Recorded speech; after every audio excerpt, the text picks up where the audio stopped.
जहां भोजपुरी के सभी सिंगर देवी गीत के नाम पर जीजा साली देवर भौजाई के गाने सौंप रहे हैं, वहीं पर पावर स्टार पवन सिंह अपने पुराने अंदाज में पब्लिक के काफ़ी डिमांड पर फिर से अपने पुराने स्टाइल और अंदाज में वापस आते हैं यूट्यूब पर तहलका मचा दिए हैं। जहां पर पावर स्टार पवन सिंह का बैक टू बैक धमाका हो चुका है और पावर स्टार पवन सिंह का अभी तक 2 देवी गीत रिलीज हो चुका है, वो भी पुराने अंदाज में, जो कि यूट्यूब पर आते ही गर्दा मचा दिया है और अब भी इस वक्त मेन सेक्शन पर यूट्यूब के नंबर 1 पर ट्रेंड कर रहा है और म्यूजिक सेक्शन पर 2 पर। भैया, जिसको ऐसा लगता है कि भोजपुरी में सिर्फ मीट मसाला वाला ही सॉन्ग चलता है, उनको एक बार पावर स्टार पवन सिंह से सीखना चाहिए कि यहाँ पर पचरा सॉन्ग और देवी गीत भी चलती है। ऐसा नहीं है कि कुछ भी आए हैं गा दिए चल दिए, ऐसा नहीं है भैया, यहाँ पर भी एवरग्रीन सॉन्ग चलता है।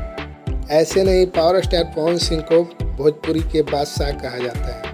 पावर स्टार पवन सिंह के आवाज़ में माँ सरस्वती विराजमान है, ये तो मानना ही पड़ेगा। शेर का एंट्री भले ही लेट होती है लेकिन सबसे ग्रेट होती है। तो फिलहाल दोस्तों इस वीडियो में इतना ही, फिर मिलते हैं अगले वीडियो में।